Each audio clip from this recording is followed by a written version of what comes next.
Welcome back to the channel, Swifties. Today, we are taking a deep dive into the art of music storytelling. We're exploring Taylor Swift's latest album, The Tortured Poets Department. Join us as we uncover 13 hidden meanings that showcase Taylor's lyrical genius and deep connections to literary legends. Don't forget to hit the like button, subscribe, and ring the bell for more musical deep dives. Let's start with the title itself. The Tortured Poets Department evokes images of a place where emotions and words intertwine deeply. It's a nod to the romantic yet tragic lives of poets who poured their souls into their work, much like Taylor does in her songwriting. Literal interpretation.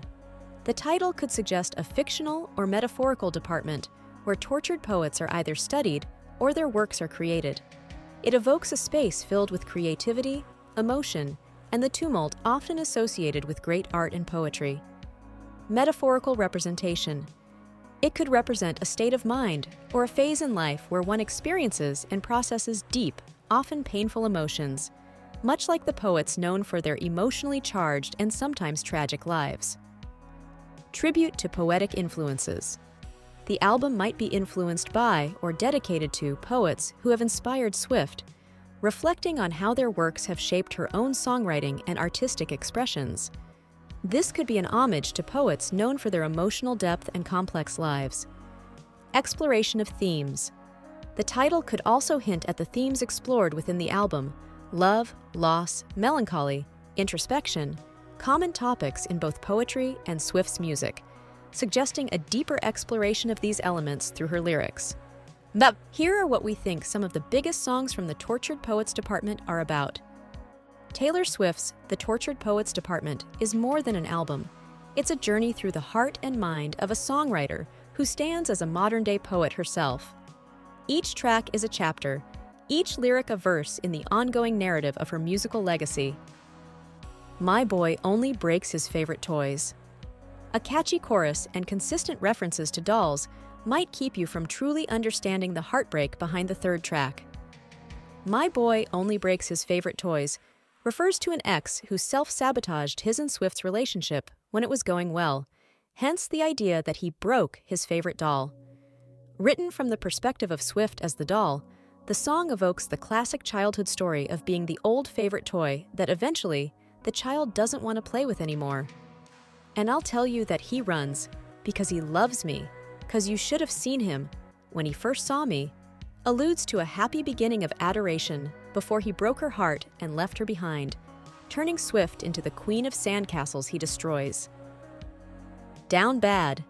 If fans needed more evidence that Swift was down bad for Healy, this aptly named track was it. The song appears to explore Swift's period of heartbroken questioning over the end of their relationship. Starting with the lines, "Did you really beam me up in a cloud of sparkling dust just to do experiments on? Tell me I was the chosen one. Showed me that this world is bigger than us, then sent me back where I came from." Depict how Swift was heavily romanced, or love-bombed, as the singer called it on iHeartRadio after the album release, before abruptly being broken up with. On the radio segment, Swift compared it to being abducted by aliens and loving the weird new galaxy she was in, before being suddenly dropped back to Earth and desperately wanting to go back. So, Long London. When the album's track list was first released, it didn't take fans long to take to social media, concluding that the song So Long London would be a direct response to her song London Boy from her Lover album, which spoke of her falling in love with the British city and her then-boyfriend, Joe Alwyn. There's long been a lore, confirmed by Swift herself, that the fifth track on her albums are emotionally vulnerable pieces. This heart-wrenching track, 5, says a sorrowful goodbye to her relationship with Alwyn and to London. Lyrics like, "You swore that you loved me, but where were the clues? I died on the altar waiting for the proof. And just how low did you think I'd go? Before I'd self-implode, before I'd have to go be free," appear to detail how hard she tried to make the relationship work and the sacrifices that were made in doing so, seemingly tying in with her Midnight's Vault track, You're Losing Me. But Daddy, I Love Him. Swift has grown up in the public eye since releasing her first album in 2006. While the title of track number 6, But Daddy, I Love Him, seems to allude to a relationship, not to mention referencing The Little Mermaid, which was also released in 1989, her birth year. There are also statements about those who've torn her down when she expresses herself, and based on who she chooses to date.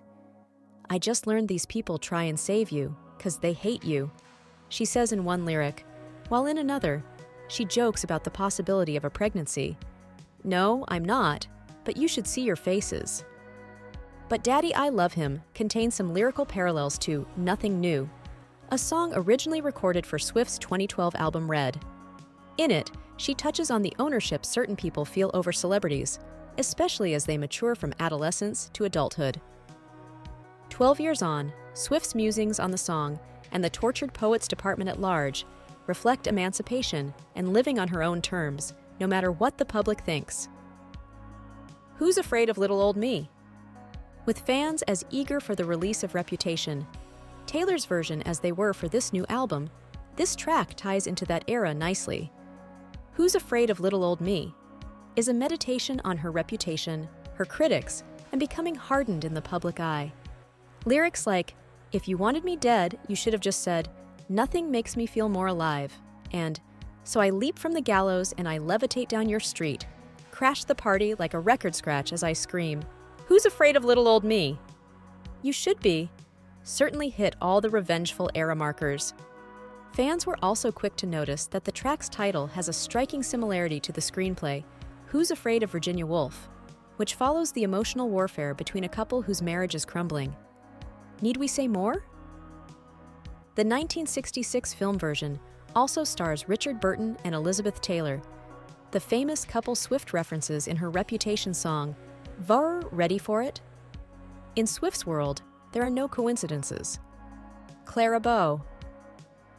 The song Clara Bow is named after the famed actress who was a star of the silver screen era, only seen in black and white and often dressed in mesmerizing sparkling dresses. Like Bow and Stevie Nicks, whose name Swift also mentions in the song, the lyrics muse on Swift's life in the limelight as one of the world's most famous women. And there you have it, 13 layers peeled back to reveal the intricate tapestry of the tortured poets department. Taylor Swift not only captivates us with her melodies, but also invites us into a deeper conversation with the ghosts of poets past. What did you think of these interpretations? Do you see other meanings we might have missed? Share your thoughts and theories in the comments below. And if you enjoyed this exploration, don't forget to like, subscribe, and hit the bell icon to stay updated with our latest deep dives into music and beyond. Until next time, keep listening closely. The stories behind the music are waiting to be heard.